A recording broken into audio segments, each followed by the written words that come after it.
Although Taraf production is limited by both production constraints and the car's staggering price tag, Aston is planning to eventually launch a wider range of Lagonda models.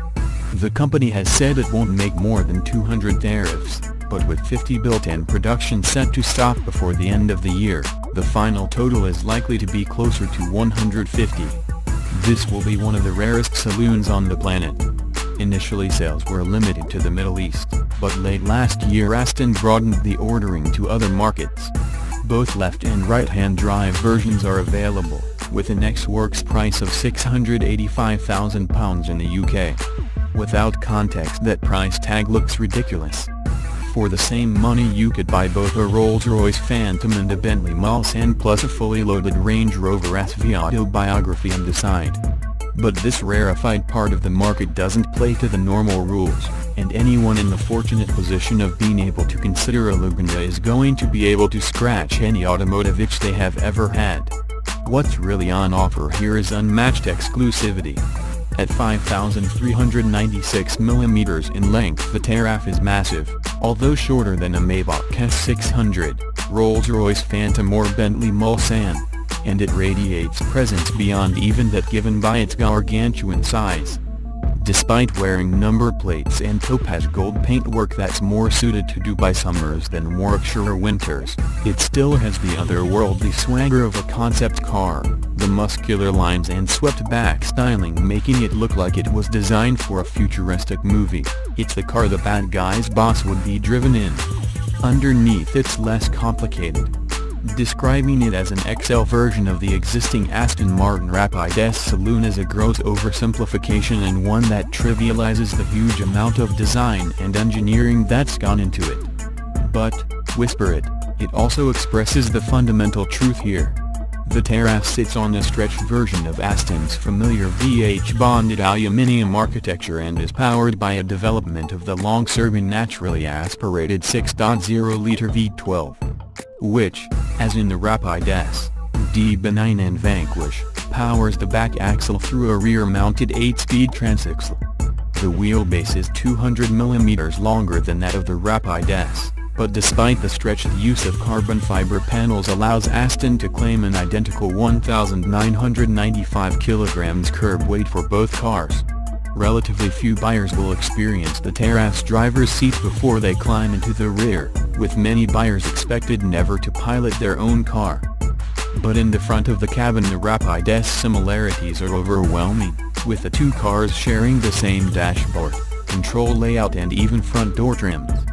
The seating position is further back, putting shoulders very close to the substantial B-pillars, and the high glass line creates a surprisingly coupe-like driving position. The back is very different, and this is where the effort has been directed. The engineering team have done an impressive job of carving space out of what remains fundamentally a sports car architecture, and it's a completely different car from the tight-fitting Rapide S. The Lagonda loses the Aston's chunky center console, although there's still a substantial bump over the transmission tunnel, and now also a proper view out of the windows. Pretty much all of that wheelbase stretch has gone into extra legroom. The rear seats are comfortable but don't recline, and the Taraf feels short of toys when compared to its obvious rivals. The Lagonda still sits on steel springs with switchable dampers charged with combining both comfort and response, which is a notable contrast to the pillowy air suspension of all its obvious rivals. The engine has a quiet start function, purring into life without the exuberant blip pistons deliver when they first fire up. The throttle has also been retuned to deliver a far more leisurely initial response, with the Taraf pulling away cleanly and trundling along happily at a gentle motorcade speed. But the fundamental Aston character isn't buried particularly deeply. As always, the V12 engine gives its best when worked hard, pulling with increasing vigor and a gorgeous yowling soundtrack at higher revs. The gearbox also seems to be happier in its manual mode than when left in drive, with changes ordered by the shift paddles delivered quickly and cleanly. The hydraulically assisted steering feels light but increased chassis loadings deliver proper feedback, and the Lagonda feels far smaller on the road than its dimensions suggest it should. It's soon being hustled along at speeds that would produce some complaints from any rear seat passengers, with the Taraf showing every sign of enjoying this unlikely back-road workout, especially with chassis and throttle pedal firmed up in sport mode. What's lacking is much in the way of waft. There's noticeably more road and wind noise than you would find in its obvious rivals, and although the springs and dampers do a good job of dealing with rougher surfaces at speed, and the longer wheelbase definitely helps to smooth things out compared to the Rapide, the Taraf doesn't deliver the magic carpet experience that normally comes as standard in this segment. It still feels like a sports car at heart, but one that's doing a decent impression of a limousine. Which, to be fair, it pretty much is. This is a car that makes a Rolls-Royce Phantom or Bentley Mulsanne look positively mass-produced, and that will be the core of its appeal of the super affluent who want exclusivity above anything else. This is a fascinating bit of toe-dipping and potentially the start of something far bigger.